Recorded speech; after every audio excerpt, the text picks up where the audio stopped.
মহাভারতে কর্ণের নাম সবাই শুনে থাকবেন, কিন্তু তার সম্পর্কে অনেক প্রশ্নই অনেকের অজানা। যেমন কর্ণ কে ছিলেন, কর্ণের জীবন কাহিনী, কর্ণের জন্ম কীভাবে হয়েছিলেন এবং কর্ণ পূর্বজন্মে কে ছিলেন, ইত্যাদি ইত্যাদি।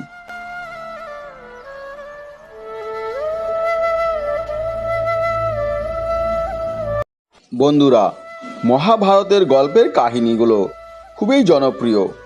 সেই কাহিনী থেকেই আজ আমরা জানব কর্ণ কে ছিলেন।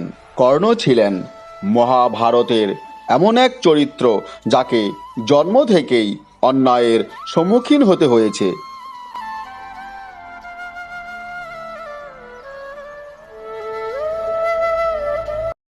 শূরসেনের লালিত কন্যা কুন্তী যখন প্রাপ্তবয়স্ক হয়ে ওঠেন, তখন তার পিতা বাড়িতে আগত মহাত্মাদের সেবায় কুন্তীকে নিয়োজিত করেছিলেন।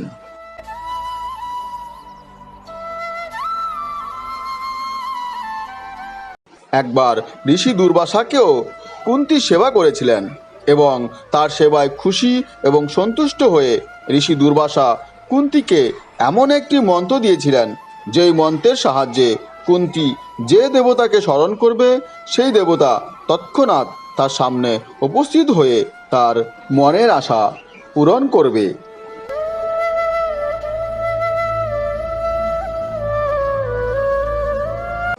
এই মন্ত্রের সত্যতা যাচাই করার জন্য কুন্তী একদিন নির্জনে গিয়ে এই মন্ত্র জপ করতে করতে সূর্যদেবকে স্মরণ করেন।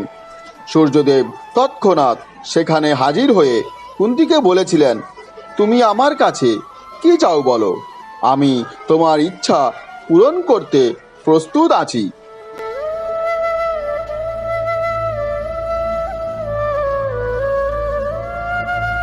কুন্তী এই কথার উত্তরে বলেছিলেন, আমি আপনার কাছে কিছুই চাই না, আমি শুধুমাত্র এই মন্ত্রটির সত্যতা যাচাই করার জন্য এটি জপ করেছি।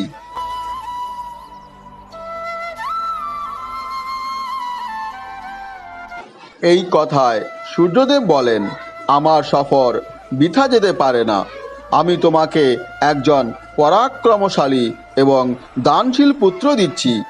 এই কথা বলে সূর্যদেব অদৃশ্য হয়ে যান।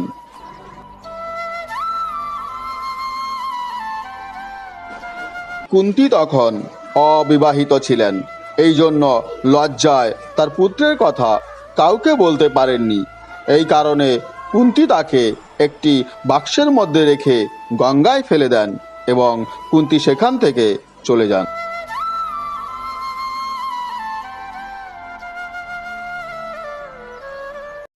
এরপর অধিরথ নামক এক সারথি বাক্সটিকে দেখতে পান এবং বাক্সটি খুলে একটি বালক তার চোখে পড়ে।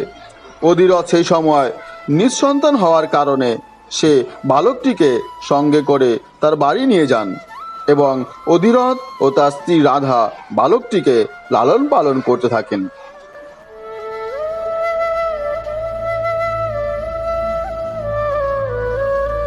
অধিরথ ও তার স্ত্রী রাধা বালকটিকে নিজেদের ছেলের মতো মানুষ করতে থাকেন।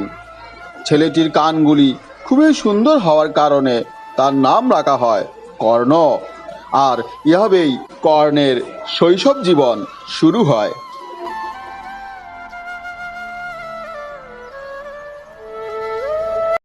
কর্ণের পালক পিতা অধিরথ একজন রথচালক ছিলেন, কিন্তু কর্ণের আগ্রহ সারথি হওয়ার দিকে ছিল না।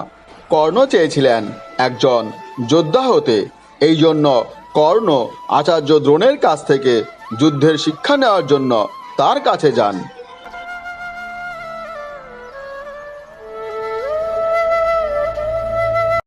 কিন্তু দ্রোণ জানান যে তিনি কোনো সুতপুত্রকে কোনো শিক্ষা দেবেন না। এরপর কর্ণ শিক্ষা লাভের জন্য আচার্য দ্রোণের গুরু পরশুরামের কাছে যান, কিন্তু পরশুরাম শুধুমাত্র ব্রাহ্মণদের শিক্ষা দিতেন। এই কথা কর্ণ জানতে পেরে কর্ণ পরশুরামের কাছে নিজেকে ব্রাহ্মণ বলে পরিচয় দেন এবং শিক্ষা গ্রহণ করতে থাকেন।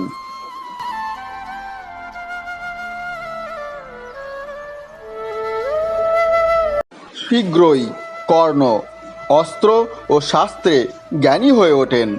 পরশুরাম তার প্রতিভা দেখে খুবই মুগ্ধ হন এবং কর্ণ পরশুরামের প্রিয় শিষ্য হয়ে ওঠেন।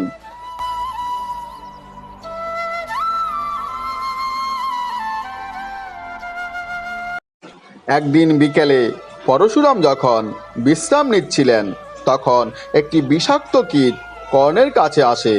পোকাটি তাকে দংশন করে, কিন্তু কর্ণ কোনো রকম শব্দ না করেই সেই ব্যথা সহ্য করে।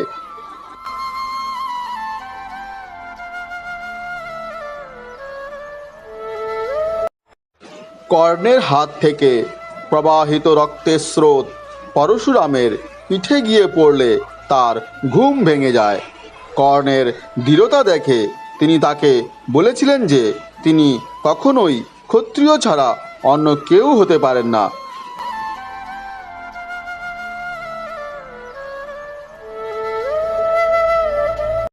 কর্ণ গুরুকে মিথ্যা বলেছিলেন বলে গুরু রেগে গিয়ে তাকে অভিশাপ দিয়েছিলেন, যখন তার সবচেয়ে বেশি প্রয়োজন হবে তখন পরশুরামের কাছ থেকে তিনি যা বিদ্যা অর্জন করেছেন তা সব ভুলে যাবেন।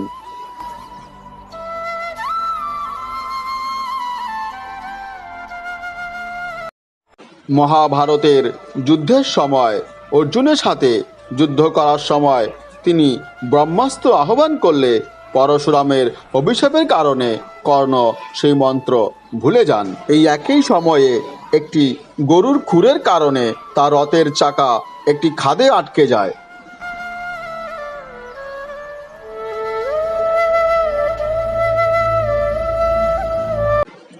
কর্ণ যখন তার রথের চাকা বের করতে রথ থেকে নামলেন, তখন অর্জুনের একটি তীর ধর থেকে তার মাথা আলাদা করে দেয়, আর এভাবেই কর্ণের মৃত্যু হয়।